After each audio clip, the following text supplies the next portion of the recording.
জাদুর গরু তার মুখ থেকে অজস্র সোনা বের করতে লাগে। মোহনপুর নামে ছোট্ট এক গ্রামে শেফা নামে এক শিয়ালিনী বসবাস করত। কিন্তু সে ছিল দরিদ্র পরিবারের এতিম মেয়ে। তার ঘরে খাবারের মতো কিছুই ছিল না। আর বেচারা শেফা শিয়ালিনী তার প্রতিবেশীদের বাড়িতে গিয়ে খাবার চাইতো। ও বাঘ মামা, আমাকে কিছু খাবারের জন্য দাও না, দয়া করো বাঘ মামা, সৃষ্টিকর্তা তোমার মঙ্গল করবে। আরে আরে, সকাল সকালে ভিখারির বাচ্চাটা কোথা থেকে আসলো? এই এই শেফালি, তুই এখান থেকে যাবি বলছি আমার বাড়ি থেকে এক্ষুনি যা। এরপর দুষ্ট বাঘটি শেফা শিয়ালিনীকে বাড়ি থেকে তাড়িয়ে দেয়। এরপর শেফা শিয়ালিনী তার অন্য প্রতিবেশীদের বাড়িতে গিয়ে খাবার চাইতে লাগলো, কিন্তু কেউ তাকে খাবার দেয় না, দূর দূর করে তাড়িয়ে দেয়। আর কারো কাছে কাজ চাইলেও গরিব দরিদ্র দেখে কেউই তাকে কাজ দেয় না। এরপর শেফা শিয়ালিনী কোনো রকম খেয়ে না খেয়ে খুবই কষ্টে জীবনযাপন করতে থাকে। আর পারছি না, খোদার যন্ত্রণা যে আমি আর সহ্য করতে পারছি না। গত 3 দিন ধরে আমি না খেয়ে আছি, আর গ্রামবাসীদের কারো কাছে খাবার চাইলেও কেউ খেতে দেয় না, আর কাজ চাইলেও কেউ আমাকে কাজ দেয় না। হে সৃষ্টিকর্তা, দয়া করো আমাকে, আমার সহায় হও, আমি যে আর পারছি না। আর তখন কোথা থেকে যেন খাবারের ঘ্রাণ আসে, আর সেই ঘ্রাণ শুনে শেফা শিয়ালিনী সেই খাবারের কাছে যায়। আর লোভ সামলাতে না পেরে চুরি করে সে খাবার খেতে চায়। ঠিক ওই সময় সেই জায়গায় বাঘিনী চলে আসে আর বলতে থাকে, কি রে শেফা শিয়ালিনী চুন্নি, তুই আমাদের খাবার চুরি করতে এসেছিস? দাঁড়া, তোকে আমি এক্ষুনি মজা বুঝাচ্ছি। কই গো, চোর এসেছে, চোর, ধরো ধরো। এরপর বাঘিনী একটা লাঠি দিয়ে শেফালি শিয়ালিনীকে অনবরত মারতে থাকে। বাঘিনী মামি, আমাকে ছেড়ে দাও, আমি আর কখনো চুরি করে খেতে চাইবো না। আমি যে 3 দিন ধরে না খেয়ে আছি, আমি যে মারা যাব। কি, তোকে ছেড়ে দেব? তোর কত বড় সাহস, তুই আমার বাড়িতে খাবার চুরি করতে এসেছিস? তোকে আজ আমি প্রাণে মেরে ফেলবো। আর শেফা শিয়ালিনী মারের আঘাত সহ্য না করতে পেরে সেখান থেকে পালিয়ে যায়। এইভাবে পালাতে পালাতে জঙ্গলে এক জাদুর গরুর কাছে চলে আসে। হায় আল্লাহ, এ কি দেখছি আমি, গরুর পেটে দরজা, আমার তো বিশ্বাসই হচ্ছে না। যাই হোক, এত ভাবার মতো সময় এখন আমার হাতে নেই। বাঘিনী মামি হয়তো আমার পিছু করছে, আমাকে এক্ষুনি গরুর পেটের দরজা খুলে সেই ঘরের ভিতরে আমাকে লুকাতে হবে। আরে এ কি, এত সোনা! এই ঘরের মধ্যে দেখি সোনা দানা হীরা মানিক দিয়ে ভরে আছে। শেফা শিয়ালিনী, আমি তোমার ব্যাপারে সব জানি। আমি জানি গ্রামবাসীরা তোমার সাথে অনেক খারাপ ব্যবহার করেছে, অনেক অন্যায় করেছে, কিন্তু এখন থেকে তুমি আর কোনো চিন্তা করো না। তুমি চাইলে এখন থেকে এই ঘরের মধ্যে আশ্রয় নিতে পারো। এই ঘরে থাকলে তোমার কোনো কিছুর অভাব হবে না। এইসব কথা শুনে শেফা শিয়ালিনী অনেক খুশি হয়।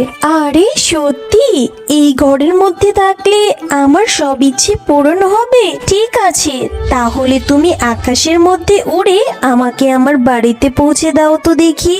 শেফা শিয়ালিনীর মুখে এই কথা শুনে জাদুর গরুটি আকাশের মধ্যে উড়ে উড়ে তাকে তার বাড়িতে পৌঁছে দেয়। আরে আরে, তুমি তো দেখি সত্যি সত্যি আকাশের মধ্যে দিয়ে আমাকে উড়িয়ে নিয়ে আসলে। তা জাদুর গরু, তুমি যেহেতু আমার উপকার করেছই, তাহলে আরেকটা উপকারও করো। আমাকে অনেকগুলো সোনা দাও, যাতে করে আমি গরিব অসহায়দের সাহায্য করতে পারি। আমাকে তো কেউই সাহায্য করেনি, কিন্তু আমি সবাইকে সাহায্য করতে চাই। আরে শেফা শিয়ালিনী, তুমি তো দেখছি সত্যি সত্যি খুবই ভালো মানের শিয়ালিনী। আমি তো তোমার মতোই এরকম কাউকে খুঁজছি যাকে দিয়ে আমার কাজগুলো করানো যায়, কারণ আমিও চাই গরিব অসহায়দের সাহায্য করতে, আমার যত সোনাদানা আছে গরিবদের মাঝে বিলিয়ে দিতে। এই নাও। এই বলে জাদুর গরু তার মুখ দিয়ে অজস্র সোনা বের করতে লাগে। যাও শেফা শিয়ালিনী, এইসব সোনা নিয়ে গরিব অসহায়দের সাহায্য করো। এরপর শেফা শিয়ালিনী সমস্ত সোনা দানা নিয়ে গরিব অসহায়দের সাহায্য করতে লাগে।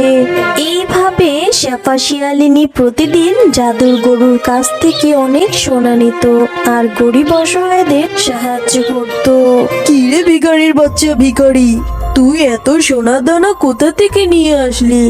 নিশ্চয়ই চুরি করে এনেছিস কোথা থেকে? তা তোর মার খেয়ে বুঝি মন ভরেনি সেই দিন। বাঘিনী মামি, আমি আজকে আপনার কাছ থেকে কিছু নিতে আসিনি, বরং দিতে এসেছি। ওরে বাবা, এই ভিখারির বাচ্চাটা নাকি আমাকে কিছু একটা দিবে। 2 দিন আগেও কিনা আমার বাড়িতে চুরি করতে আসলি, আবার আজকে নাকি আমার জন্য কিছু একটা দিবে। যা যা, এখন আমার বাড়ি থেকে চলে যা, তরে ফালতু বকবক শোনার সময় নেই। আমি তোমার মতো এত নিষ্ঠুর না গো বাঘিনী মামি, আমি তো তোমার কাছে একটু সাহায্যের জন্য এসেছিলাম, তুমি তো সেটা আমাকে করনি। তাই আমি ক্ষুধার যন্ত্রণা সহ্য না করতে পেরে তোমার বাড়ি থেকে চুরি করে খাবার খেতে চেয়েছিলাম, কিন্তু তুমি আমাকে অনেক মেরেছিলে। আমি গরিব অসহায় বলে আমাকে দূর দূর করে তাড়িয়ে দিয়েছিলে, কিন্তু তারপরেও আমি তোমাকে সাহায্য করতে এসেছি। কেন জানো? কারণ আমি জানি তোমার সংসারে এখন অভাব চলছে। এই সোনাগুলো রেখে দাও, অবশ্যই তোমাদের কাজে আসবে। আরে শেফা শিয়ালিনী এরকম ভিখারি হয়ে আমাকে এতগুলো সোনা কোথা থেকে দিল? ওর কাছে মনে হয় আরো সোনা দানা আছে, যাই গিয়ে দেখি এত সোনা কোথায় পেল উই। এরপর বাঘিনী শেফা শিয়ালিনীর বাড়ির পাশে এসে দেখে বিশাল বড় এক সোনার গরু তার মুখ দিয়ে সোনা বের করছে। আরে আরে, এই গরুটির মুখ দিয়ে এত সোনা বের হচ্ছে। ও, এবার বুঝতে পেরেছি, এইটা কোনো সাধারণ গরু নয়, এটা একটা জাদুর গরু। এরপর শেফালি শিয়ালিনী সোনা নিয়ে ওখান থেকে চলে যায়। ঠিক তখনই লোভী বাঘিনী জাদুর গরুর কাছে আসে। জাদুর গরু, জাদুর গরু, আমাকে দয়া করো, আমাকে অনেকগুলো সোনা দাও, আমার সংসারে অনেক অভাব চলছে, আমি অনেক কষ্ট করে জীবনযাপন করছি। ও, তোমার সংসারে অনেক অভাব চলছে? আচ্ছা ঠিক আছে, আমি তোমাকে সোনা না দিয়ে অনেকগুলো হিরে দিচ্ছি। এই হিরেগুলো বিক্রি করে অনেক টাকা অর্জন করতে পারবে আর খুব সুখে শান্তিতে জীবনযাপন করতে পারবে। এই বলে জাদুর গরু তার মুখ দিয়ে অনেকগুলো হিরে দিতে থাকে। আর সেই হিরেগুলো নিয়ে বাঘিনী তার ঘরে চলে আসে। বাঘকে সব খুলে বলে। ও, এই ব্যাপার বাঘিনী, তাহলে তো ওই গরুর পেটে আরো অনেক সোনা দানা আছে। তুমি একটা কাজ করো, কাল সকালে ওই গরুর পেটের ভিতরে ঢুকে সব সোনা দানা নিয়ে তারপরে এসো। আর লোভী বাঘিনী বাঘের কথা শুনে জাদুর গরুর পেটের দরজা খুলে পেটের ভিতরে প্রবেশ করে। আরে আরে, কি সাংঘাতিক ব্যাপার! এত সোনা, এত সোনা তো আমি জীবনেও চোখে দেখিনি। যাই, এই সোনাগুলো সব নিয়ে পালিয়ে যাই, তাহলে এই গ্রামের সবচেয়ে ধনী ব্যক্তি আমি হয়ে যাব। এই লোভী বাঘিনী, তোর এত বড় সাহস! তুই সোনা চুরির জন্য আমার পেটের ভিতরে প্রবেশ করেছিস? তুই যেহেতু আমার পেটের ভিতরে ঢুকে পড়েছিস, তাহলে তুই এখন থেকে এখানেই পচে পচে মরবি আর জীবনেও এখান থেকে বের হতে পারবি না। না না, এ জাদুর গরু, আমাকে তুমি ছেড়ে দাও, এখান থেকে আমাকে তুমি চলে যেতে দাও।